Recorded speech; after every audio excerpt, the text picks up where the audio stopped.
It's gotten cold outside. I myself have a cold inside. Let's make some comfort food.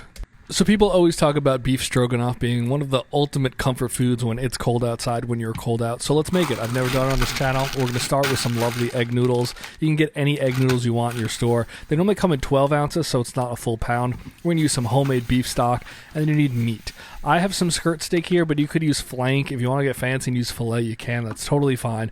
We're going to take the steak and we're going to cut it into bite-sized pieces. You can determine what your bite size is, but check for the grain of the steak and then cut against it. Since skirt steak is super long, I cut it into the size bite I want because that will be with the grain. And now these cuts across the grain are to get the actual bite-sized pieces.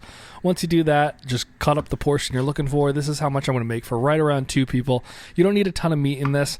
We're also going to need some mushrooms, so I'm going to cut those up. Normally, I would pull the stem or the little bottom part of that mushroom out. You could leave that in. It's going to cook long enough. Those normally I take them out because they just don't get as soft as the rest of the mushroom. And then we're also going to need an onion. Try to cut that fairly thin because you want this to melt down in your sauce. You don't want big chunks of uncooked onion. So the thinner you cut it, the better. Now to start the process, we're going to throw some oil and a little bit of butter into my Dutch oven, and we're going to cook off this meat, and then you're going to put the meat off to the side and reincorporate it later. So cook that meat off first so it has time to sit off to the side. You don't want it to overcook. You don't want it to sit in here the entire cooking process. So just throw it in there. Normally I would say brown your meat, but since we're going to continue to use this Dutch oven, you do not want any burnt flavors on the bottom of your Dutch oven that will impact the rest of your dish. So get the meat cooked, but you don't need it rippingly hot. You don't need it super brown and a ton of fond. I don't think it adds a lot. I'm going to pour out the rest of that olive oil and butter, leave a little bit behind, but you don't need a ton. And we're going to now sweat down these onions and the mushrooms until they become fairly translucent and very well cooked. It's probably going to take about 5 to 7 minutes. Just pay attention. You don't want these burning also. Since my stock is homemade and very gelatinous, I throw it on the stove at this point also. Just get it kind of warm and hopefully make it a little more liquidy, but it doesn't really matter.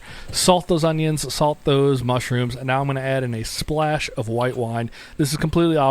A lot of people don't do it, but it'll bring a nice little acidity that will cut through kind of the creaminess of this dish and fully cook that out. You don't want a ton left. Right there is what you're looking for.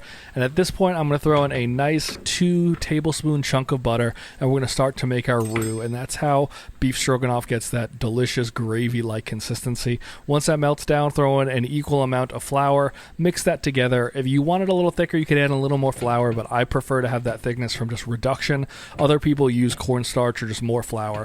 You don't need to do that. And then once you get that fully incorporated and you cook out the rawness of that flour, pour in 2 cups of beef stock, and then you could also throw those egg noodles in. That'll only take about 6 or 7 minutes to cook. Mix that beef stock, if you're using homemade, let it become nice and liquidy and bring it up to a nice hard simmer like that. We're going to put in a touch of cream. We're going to add a little salt at this point. We're going to add a little bit of white pepper and let this reduce for a few minutes. Then you could add in the meat. Let that mix together. You can see it's already thickened up beautifully. If you want it thicker, reduce it a little more, or you could add another touch of cream.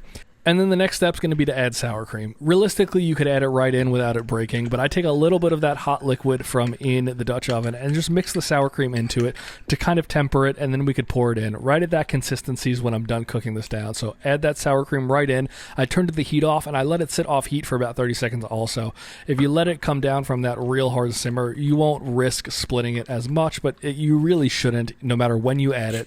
Mix that all together. Taste it again for seasoning. It needs a little more salt to cut through the creaminess. And that's it. You're ready to plate this up. Some people mix the beef stroganoff right in with the noodles. I'm just going to pour it over top very traditionally. Once those butter noodles were done cooking, I just took them off the heat and added butter and let them sit waiting. You don't need to time that out perfectly. And then once you get those noodles in, just pour over that beef stroganoff. You could add it any way you want. If it's too liquidy, you could mix it together. I'm going to top it with a little bit of green onion because I think it really goes nicely with the meat and the creaminess.